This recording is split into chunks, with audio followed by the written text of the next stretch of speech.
sejauh ini ada dua hal yang bisa kita jumpai sebagai ciri mukjizat. Ya, ini pertama dia mengandung muatan yang sangat luar biasa, dan yang kedua disampaikan atau dipaparkan oleh seseorang yang mengaku nabi atau nabi. Memang seorang nabi gitu ya. Kemudian yang ketiga adalah mengandung tantangan terhadap yang meragukan nabi. Nah, karena sejarahnya itu para nabi tidak langsung diterima gitu. Biasanya mukjizat itu keluar atau dihadirkan atau dianugerahkan Allah kepada para nabi ketika memang ada tantangan dari para umatnya. Jadi ketika Nabi sedang mendakwahkan, mereka tidak percaya. Mereka biasanya karena memang kecenderungan manusia itu senang kepada hal-hal yang aneh, yang ajaib, yang luar biasa. Sehingga kalau memang engkau seorang nabi, maka tunjukkanlah apa kenabianmu. Dan biasanya juga Allah memberikan mukjizat itu disesuaikan dengan konteks masyarakat saat itu. Jadi kalau misalnya masyarakatnya memiliki kelebihan dalam hal bangunan, maka Rasul itu akan memiliki kelebihan yang lebih dari itu. Nah, semuanya sesuai dengan konteks yang memang harus dilakukan seperti itu.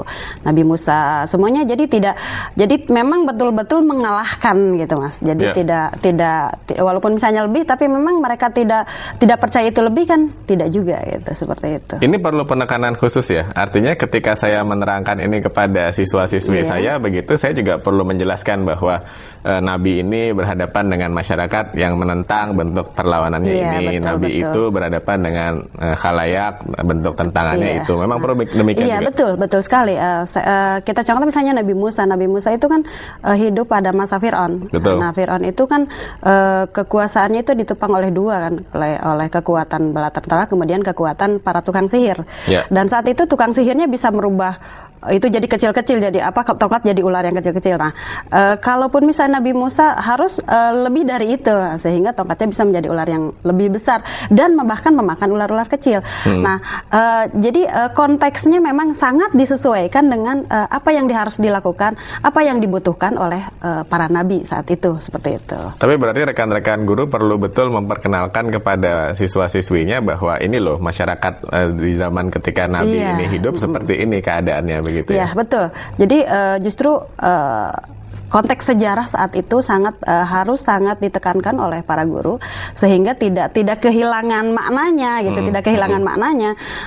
Kalau misalnya kita sudah berjalan jatuh kemudian bangun lagi tidak apa-apa, tapi misalnya ketika kita naik pesawat kemudian terjatuh kemudian kita hanya selamat, itu kan konteksnya karena kebiasaannya kalau jatuh itu mestinya mati gitu, meninggal atau cedera, ini luar biasa tidak apa-apa. Nah, konteks itu mesti diceritakan kepada siswa sehingga terbentuk dalam diri siswa, oh iya berarti memang Nabi itu orang yang sangat luar biasa dan betapa kekuasaan Allah itu sangat luar biasa. Jadi mukjizat itu adalah suatu peristiwa atau kejadian yang sangat luar biasa, kemudian diwujudkan atau dipaparkan oleh para nabi dan kemudian juga dia mengandung tantangan yang mampu meluluh lantakkan lah menjawab apa yang disodorkan atau diragukan oleh masyarakat di sekitarnya. Selanjutnya apa lagi, Bu? Nah, yang keempat itu bahwa tadi tantangan tersebut dan memang tantangan tersebut gagal dilayani. Jadi misalnya Nabi itu punya kelebihan ya, bisa melakukan hal yang lebih. Tapi kalau memang tantangan itu tidak bisa melayani dan tidak bisa mengalahkan, itu sebetulnya tidak jadi sebuah mukjizat. Sehingga jadi mukjizat itu selain memang merupakan jawaban dari orang yang menantang, dan tantangan itu bisa mengalahkan, bisa mengalahkan. Sehingga di situ umatnya akan percaya, oh benar bahwa dia nabi. Jangankan tidak ada mukjizat ya, dalam sejarahnya saja walaupun dia para nabi itu dibekali mukjizat yang luar biasa, ternyata banyak sekali umat yang tidak tersentuh, bahkan tidak mau ikut.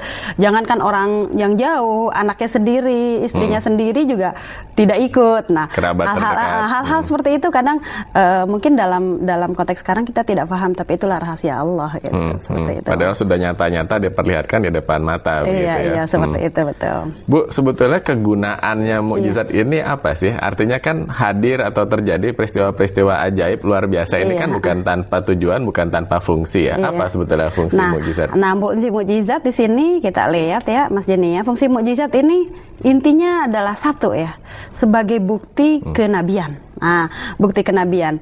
Nah, bukti kenabian ini bahwa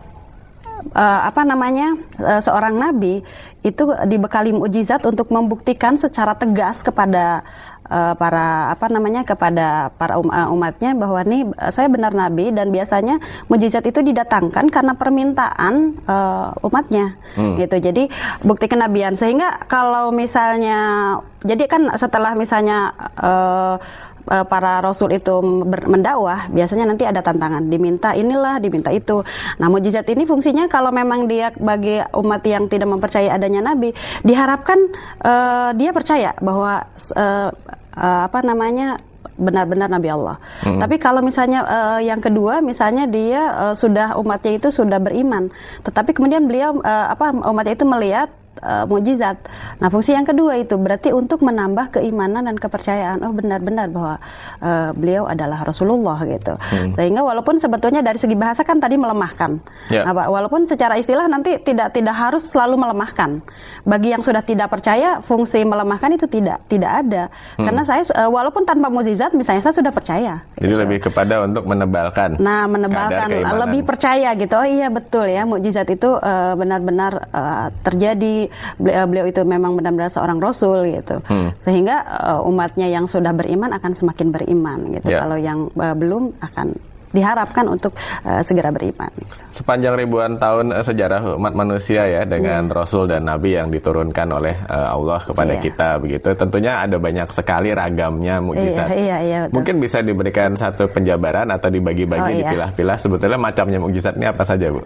Terima kasih Pak Jenia ini ya. Macam mukjizat itu secara garis besar itu hanya dibagi dua ya. Ada indrawi, ada imaterial. Jadi mukjizat yang indrawi ini adalah mukjizat yang bisa dirasakan, bisa dilihat, bisa didengarkan, bisa diraba mungkin gitu. Jadi mukjizat indrawi ini lebih ke fisik, ke materi gitu. Jadi bisa dilihat. Kalau imaterial ini lebih ke logika, kemudian akal gitu. Kalau indrawi kan contoh-contoh tadi misalnya mukjizat-mukjizat Nabi itu zaman dulu kan lebih banyak ke indrawi. Karena memang pemikiran mereka lebih sederhana. Jadi mukjizat indrawi itu sangat dibutuhkan saat itu. Walaupun mukjizat imaterial memang tetap ada.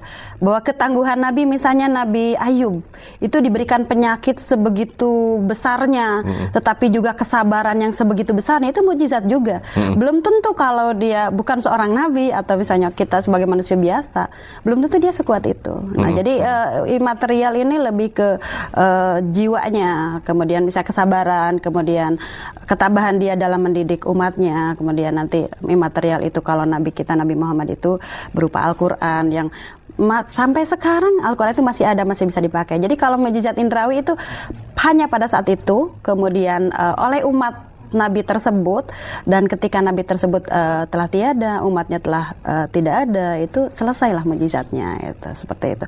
Kalau imaterial tidak seperti itu. Sebetulnya kedua macam mukjizat ini sama-sama terjadi pada tiap diri individu Rasul dan Nabi, ataukah satu orang Rasul hanya akan mengalami satu jenis satu macam mukjizat saja, Bu? Biasanya Rasul itu dibekali dua-duanya.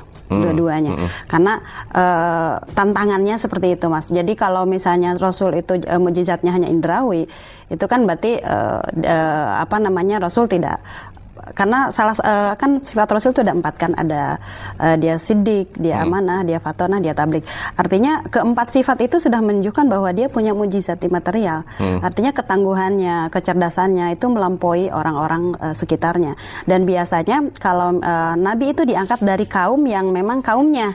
Jadi kalau misalnya Nabi Musa diutus kepada bangsa Israel, maka Nabi Musa itu berasal dari kaum Israel juga. Nah, jadi kenapa? Jadi biar mereka, kita lebih percaya kepada anak negeri ya, anak anak daerah, biasanya putra daerah. Nah, ya betul. Ya, baik, nanti kita bahas lebih mendalam lagi, Bu Emma, tapi kita harus jeda sebentar. Kami akan segera kembali. Tetaplah bersama dengan kami setelah jeda berikut ini.